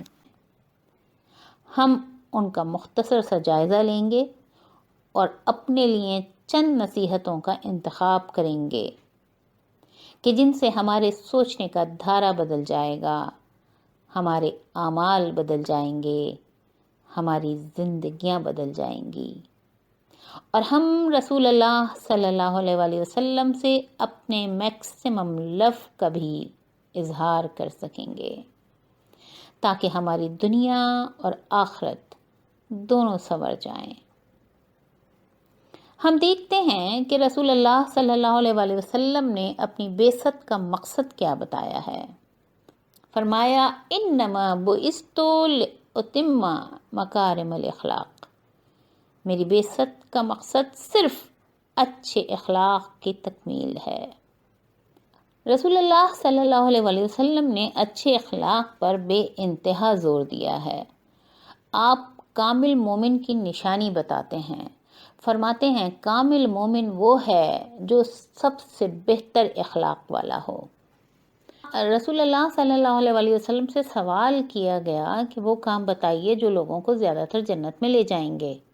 آپ صلی اللہ علیہ وآلہ وسلم نے فرمایا تقوی اور اچھے اخلاق، یعنی گاڈ کانشیسنس، اللہ سبحانہ و تعالیٰ کی پریزنس، کہ ہم یہ سوچیں کہ اللہ سبحانہ و تعالیٰ ہمیں دیکھ رہے ہیں، ہمیں سن رہے ہیں۔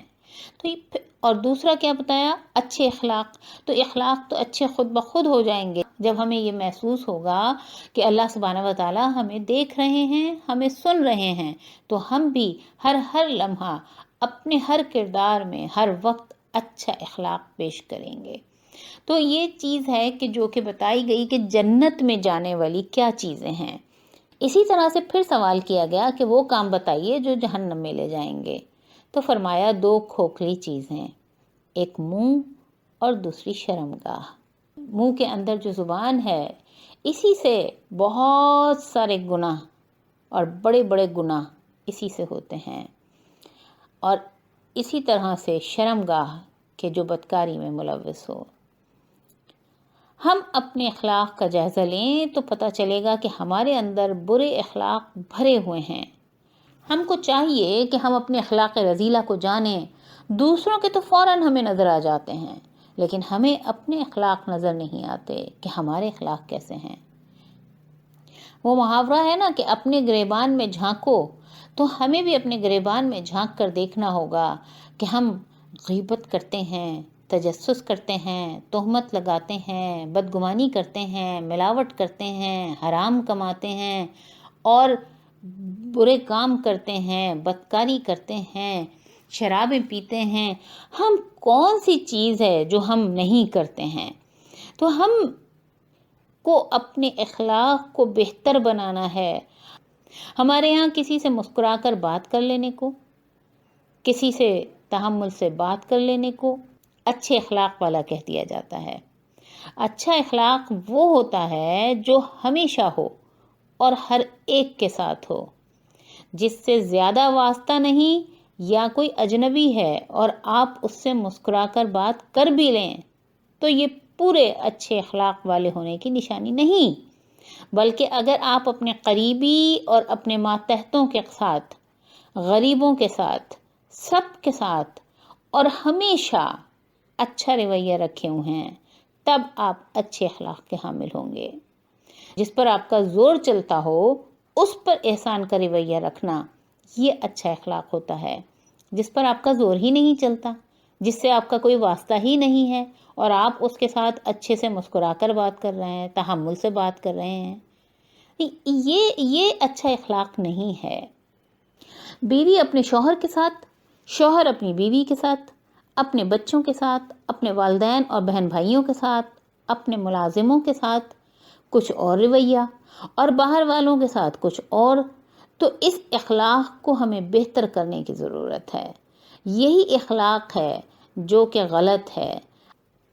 اچھا اخلاق ہے ہی یہ کہ جو ہمیشہ ہو اور ہر ایک کے ساتھ ہو۔ ساری صفات اچھی تھی رسول اللہ صلی اللہ علیہ وسلم میں کہ ہم دیکھتے تھے انہیں، اور اللہ سبحانہ وتعالیٰ نے اسی لیے فرمایا نا کہ اِنَّكَ لَعَلَىٰ خُلُقٍ عَظِيمٍ، کہ آپ صلی اللہ علیہ وسلم کے بارے میں فرما رہے ہیں آپ سب سے اچھے اخلاق کے درجے پر ہیں۔ آپ ہمیشہ گھر کے اندر ہوتے تھے یا باہر ایک جیسا رویہ ہوتا تھا، عام حالات ہوں یا ناگواری کی حالت ہو، لہجہ نہیں بدلتا تھا، رویہ نہیں بدلتا تھا۔ ہم ذرا سی ناگوار بات پر چیخنا، چلانا، ڈانٹنا، ڈپٹنا شروع کر دیتے ہیں۔ ہمیں اپنے رویوں کو بدلنا ہوگا، کیونکہ فرمایا رسول اللہ صلی اللہ علیہ وسلم نے اچھے اخلاق ہیں جو انسان کو جنت میں لے جائیں گے۔ اسی طرح بتایا کہ جہنم میں لے جانے والی 2 چیزیں ہیں، 2 کھوکھلی چیزیں، منہ اور شرمگاہ۔ اگر جہنم سے بچنا ہے تو ان دونوں کا خیال کرنا ہوگا۔ سورہ مومنون میں بھی اللہ سبحانہ وتعالیٰ نے جو فرمایا کہ جس پہ ابھی ہم نے بات کی تھی فضول باتوں کے لحاظ سے، کہ جہاں فرمایا کہ مومنین فلاح پا جائیں گے۔ کون سے مومنین؟ کوالٹیز بتائیں، جس میں بتایا ایک کہ والذین هم عن اللغو معرضون، جو فضول باتوں سے، لغو باتوں سے اعراض کرتے ہیں۔ اسی میں ایک کوالٹی بتائی والذین هم لفروجہم حافظون، اور وہ اپنی شرمگاہوں کی حفاظت کرتے ہیں۔ کہ دونوں چیزیں اللہ سبحانہ وتعالیٰ نے بتائیں کہ فلاح پانے کے لیے تم کو اپنی زبان کو روکنا ہے اور اپنی شرمگاہ کی حفاظت کرنی ہے۔ منہ میں جو یہ زبان ہے نا، وہ انسان کو خسارے میں لے جانے کو کافی ہے۔ انسان جتنا اس کی وجہ سے گناہ کرتا ہے، شاید کسی اور اس کی وجہ سے نہیں کرتا۔ جھوٹ ہوگا، غیبت ہوگا، بہتان ہوگا، برے القاب ہوں گے، تہمت ہوگی، لعن طعن ہے، جھوٹی گواہی ہے اور فضول باتیں ہیں، سب کی سب۔ اور ظلم تو شروع ہی زبان سے ہوتا ہے، اس میں زیادہ تر گناہ کبیرہ ہیں جو جہنم میں لے جانے کے لیے کافی ہیں۔ رسول اللہ صلی اللہ علیہ وآلہ وسلم نے فرمایا نا کہ کامل مسلمان وہ ہے جس کے زبان اور ہاتھ سے دوسرے لوگ محفوظ رہیں۔ اگر کامل مسلمان بننا ہے تو پھر سنبھل کر چلنا ہوگا۔ کامل مومن کی کیا نشانی بتائی تھی؟ اچھا اخلاق۔ اسی لیے فرمایا نا کہ تم میں سے کوئی شخص مومن نہ ہوگا جب تک اپنے بھائی کے لیے وہ نہ چاہے جو اپنے نفس کے لیے چاہتا ہو۔ ہمارا یہ ہوتا ہے کہ اچھا تو میں لے لوں اور خراب دوسروں کو دے دوں۔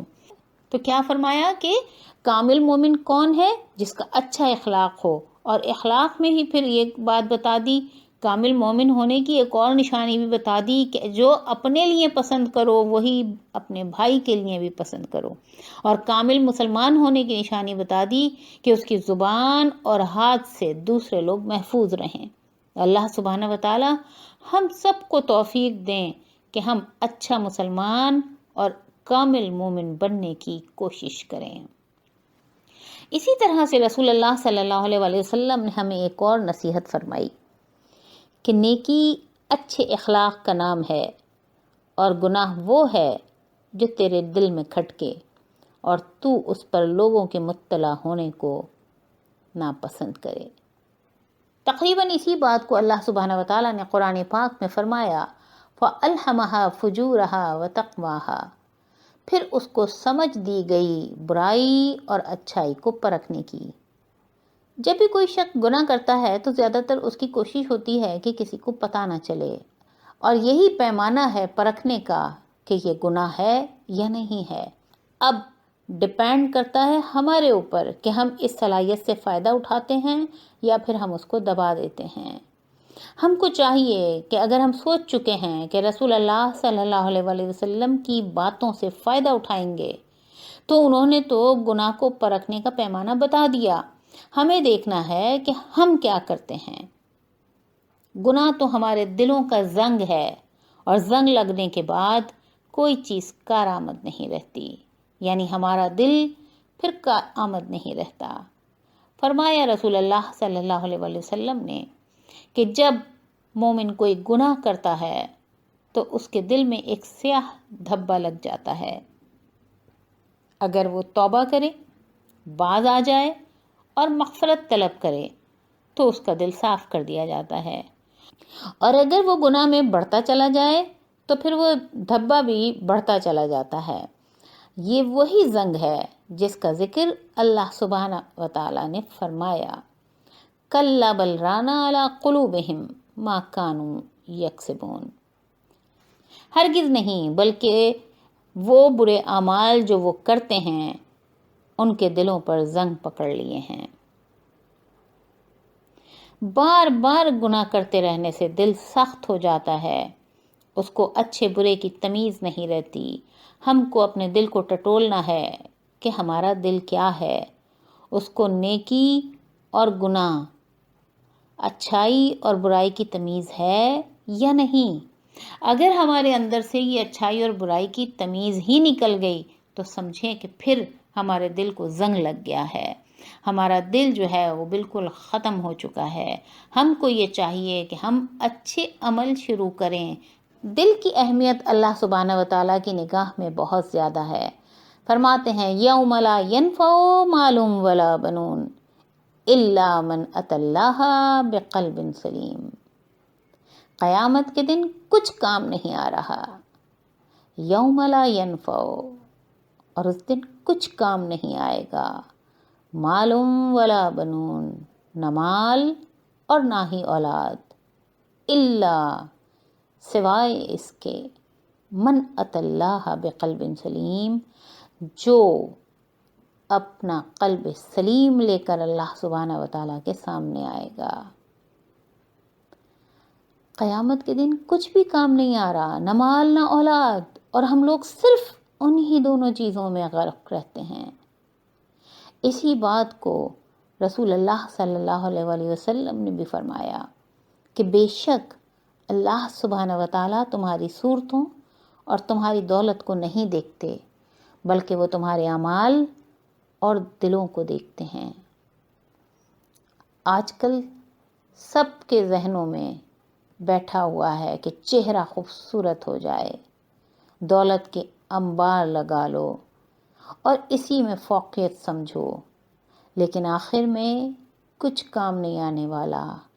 کام آئیں گے تو صرف اچھے اعمال کام آئیں گے، اچھے اخلاق کام آئیں گے، اچھا دل کام آئے گا۔ ہم لوگوں کو اپنی فکر نہیں ہوتی، اپنے اعمال اور اپنے دل کی طرف توجہ نہیں ہوتی، ہم کو دوسروں کی زیادہ فکر ہوتی ہے، دوسرے کیا کر رہے ہیں بس یہ فکر رہتی ہے۔ رسول اللہ صلی اللہ علیہ وآلہ وسلم نے اسی طرف ہماری توجہ دلائی کہ فرمایا بندے کے حسن اسلام میں سے یہ ہے کہ جس چیز سے اس کا کوئی مقصد نہ ہو وہ اس کو چھوڑ دے، یعنی صرف اپنے کام سے کام رکھے، دوسروں کے چکر میں نہ رہے۔ ہمارا ٹائم بہت پریشس ہے، ہم کو چاہیے کہ ہم اپنے اوپر یہ ٹائم لگائیں، اپنے اندر کی خامیوں کو ختم کرنے کی کوشش میں لگیں۔ ہم کو اپنے اخلاق بہتر کرنے ہیں، اپنے اعمال بہتر کرنے ہیں، اپنے دل کو صاف کرنا ہے، ہم کو اپنی نمازیں ٹھیک کرنی ہیں، ہم کو روزانہ قرآن پڑھنا ہے، ہم کو اپنے آپ کو سنوارنا ہے۔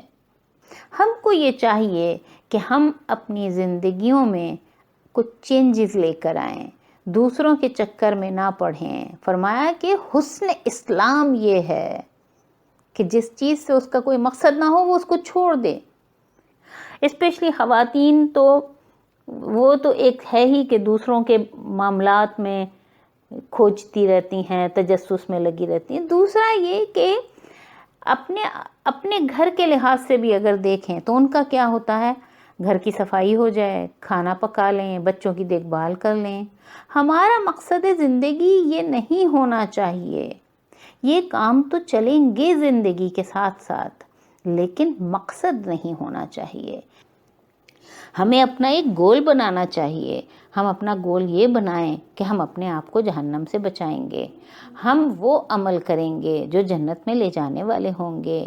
ہم کو اپنی زندگی میں وہ چینجز لانی ہیں جو آج تک ہم نہیں کر رہے ہیں۔ ہم کو اپنا وقت کہاں لگانا ہے، اس میں نہیں کہ اس کے گھر کیا ہو رہا ہے، وہ کیا کر رہا ہے، اس نے کیا کہا، اس نے کیا سنا، نہیں، ہم کو اپنا وقت لگانا ہے ذکر میں، استغفار میں، درود میں، دعا میں۔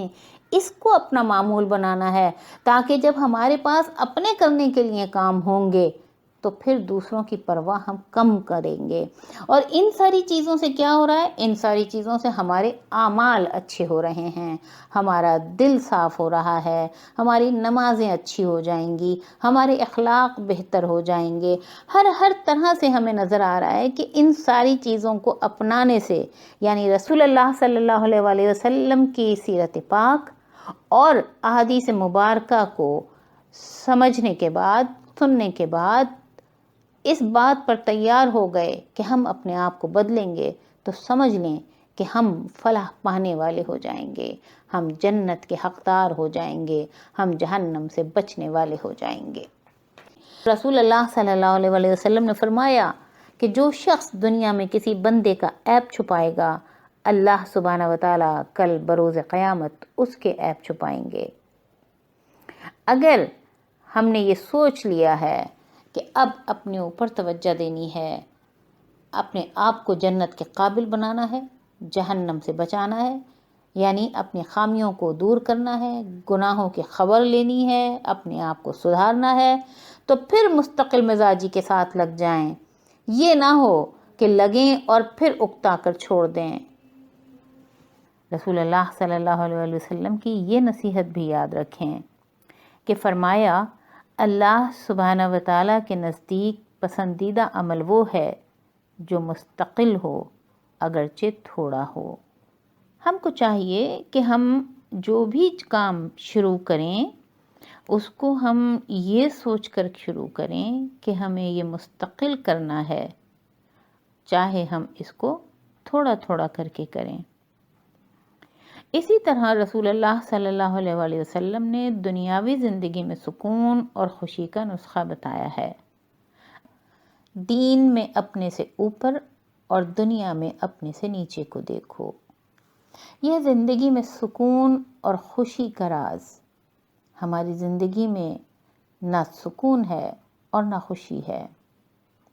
وجہ صرف یہ ہے کہ جب ہم کسی کو مال اور خوبصورتی میں اپنے سے بہتر دیکھتے ہیں تو اس کے جیسا بننے کی کوشش کرتے ہیں، اس کے لیے حلال و حرام کی تمیز بھول جاتے ہیں، اچھے اور برے کی تمیز نہیں رہتی، اور ہم اسی وجہ سے اپنا سکون برباد کر لیتے ہیں۔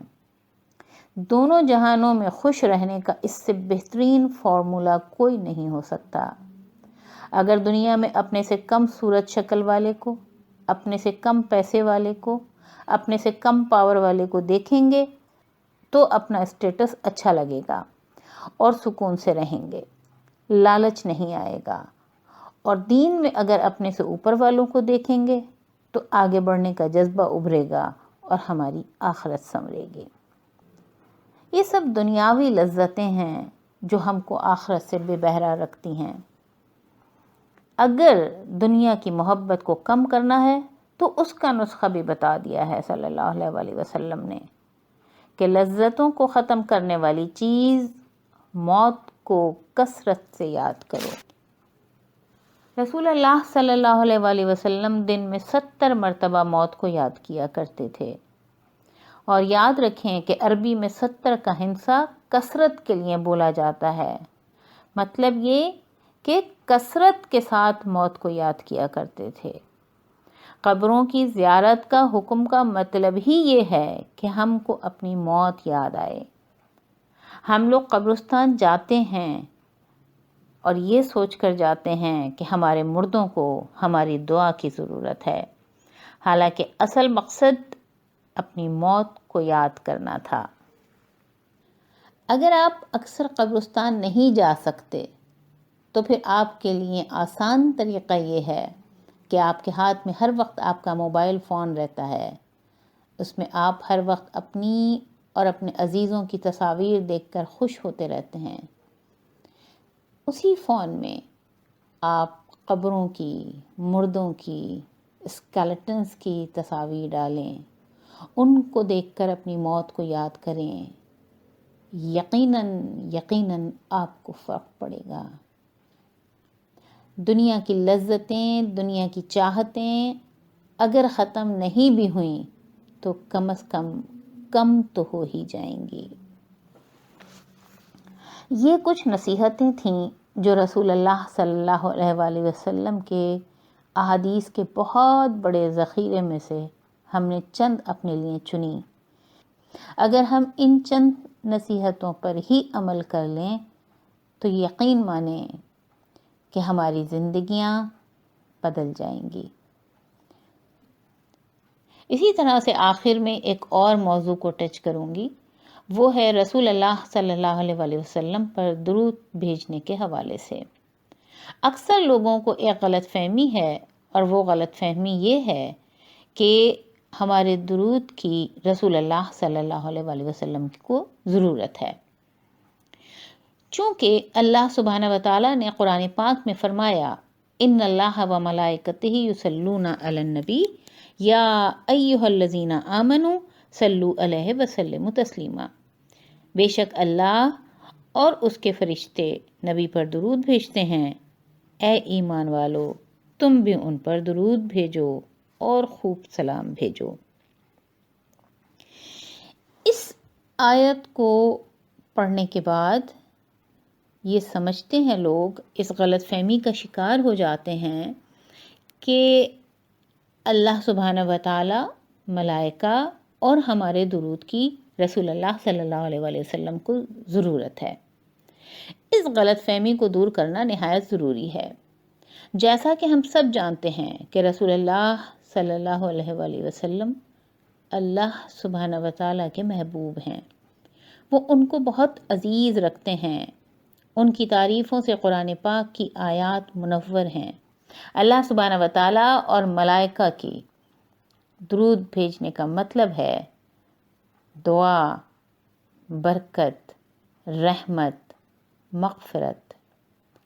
لیکن ہم کو جو فرمایا کہ تم بھی درود و سلام بھیجو، اس کا فائدہ رسول اللہ صلی اللہ علیہ وآلہ وسلم کو نہیں ہے بلکہ ہم کو خود ہے۔ فرمایا نا کہ یا ایھا الذین آمنوا صلوا علیہ وسلموا تسلیما، اے ایمان والو تم بھی ان پر درود بھیجو اور خوب سلام بھیجو۔ تو پہلی بات تو ہمیں یہ ذہن میں رکھنی چاہیے کہ اگر ہم درود بھیج رہے ہیں تو ہم اللہ سبحانہ و تعالیٰ کا حکم مان رہے ہیں۔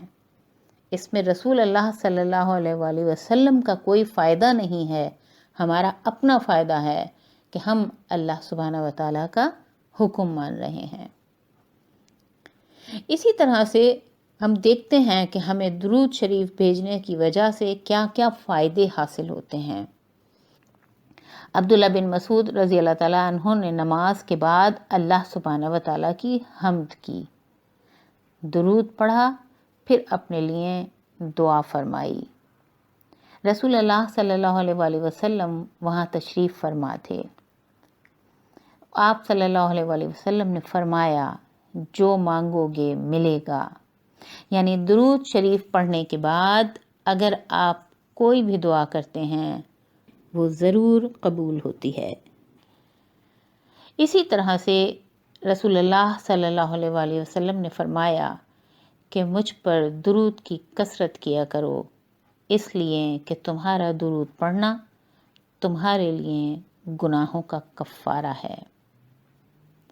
تو نظر یہ آ رہا ہے کہ اگر ہم درود پڑھ کے دعا کر رہے ہیں تو دعا قبول ہو رہی ہے، درود اگر پڑھ رہے ہیں تو ہمارے گناہوں کا کفارہ ہو رہا ہے۔ اسی طرح سے فرمایا کہ جو مجھ پر ایک مرتبہ درود پڑھے گا اللہ سبحانہ و تعالیٰ اس پر 10 رحمتیں نازل کریں گے۔ اور ایک جگہ فرمایا جو مجھ پر 100 بار درود پڑھے اس کی 100 حاجات پوری ہوتی ہیں، 30 حاجات دنیا کی، 70 حاجات آخرت کی۔ تو ہم کو کیا نظر آ رہا ہے کہ دعائیں قبول ہو رہی ہیں، گناہ معاف ہو رہے ہیں، رحمتیں نازل ہو رہی ہیں، حاجات پوری ہو رہی ہیں۔ رسول اللہ صلی اللہ علیہ وآلہ وسلم آج ہمارے درمیان موجود نہیں، لیکن اگر ہم یہ محسوس کر کے درود پڑھیں کہ وہ ہمارے درود کو سن رہے ہیں، ہمیں جواب دے رہے ہیں، کہ فرمایا انہوں نے کہ جب کوئی مجھ پر درود پڑھتا ہے اللہ سبحانہ و تعالیٰ میری روح لوٹا دیتے ہیں حتیٰ کہ میں خود جواب دیتا ہوں۔ یعنی درود پہنچ رہا ہے رسول اللہ صلی اللہ علیہ وآلہ وسلم کی بارگاہ میں اور وہ جواب دے رہے ہیں۔ اسی طرح سے ہم میں سے ہر شخص کی خواہش ہے کہ ہمیں رسول اللہ صلی اللہ علیہ وآلہ وسلم کا دیدار نصیب ہو جائے، صحابہ کرام رضی اللہ تعالیٰ عنہ اجمعین کی طرح سے ان کی قربت نصیب ہو جائے۔ اس کے لیے بھی رسول اللہ صلی اللہ علیہ وسلم نے بتا دیا کہ جو شخص جتنا زیادہ مجھ پر درود بھیجے گا اتنا ہی قیامت کے دن میرے قریب ہوگا۔ ان تمام باتوں سے ہمیں یہ سمجھ آیا کہ رسول اللہ صلی اللہ علیہ وآلہ وسلم پر درود بھیجنے سے ہمارا اپنا فائدہ ہے، ان کا فائدہ نہیں ہے۔ ہم اللہ سبحانہ و تعالیٰ کا حکم مان رہے ہوتے ہیں، ہماری دعائیں قبول ہو رہی ہوتی ہیں، ہمارے گناہوں کا کفارہ ہو رہا ہوتا ہے، ہمارے اوپر 10 رحمتیں نازل ہو رہی ہوتی ہیں، ہماری ضرورتیں پوری ہو رہی ہوتی ہیں۔ اسی طرح سے رسول اللہ صلی اللہ علیہ وآلہ وسلم خود ہم کو جواب دے رہے ہوتے ہیں، قیامت میں ان کی قربت ہمیں نصیب ہوگی۔ تو پتہ یہ چل رہا ہے کہ ہم ہر طرح سے خود فائدے میں ہیں اگر ہم رسول اللہ صلی اللہ علیہ وآلہ وسلم کی سیرت پاک کو اپنائیں گے، یعنی اپنے اندر سے اخلاق رذیلہ نکال کر اخلاق حمیدہ اپنا کر رسول اللہ صلی اللہ علیہ وآلہ وسلم سے اپنی محبت کا ثبوت دیں گے، ساتھ ہی ساتھ اپنی آخرت بھی سنواریں گے۔ ان کے اقوال کو اگر ذہن میں رکھیں گے تو اپنی دنیا اور آخرت دونوں میں فائدہ حاصل کریں گے۔ اسی طرح سے درود شریف پڑھ کر اپنی دنیاوی اور آخرت کی ضرورتوں کو پورا کریں گے۔ اللہ سبحانہ و تعالی ہم سب کو یہ توفیق عنایت فرمائیں کہ ہم سب رسول اللہ صلی اللہ علیہ وآلہ وسلم کی بعثت کا اصل مقصد سمجھیں، ان کی محبت اپنے لیے سمجھیں، ان کی کاوشیں، ان کی کوششیں، ان سب کو سمجھ کر ہم ان سے سب سے زیادہ محبت کرنے لگیں، ہم سب سے زیادہ ان کی عزت کرنے لگیں، ہم سب سے زیادہ ان کو اپنے دل میں جگہ دینے لگیں۔ اللہ سبحانہ و تعالی ہمیں توفیق دیں کہ ہم ان تمام باتوں کو ذہن میں رکھیں اور اپنی دنیا اور آخرت کو سنواریں۔ وما علینا الا البلاغ المبین۔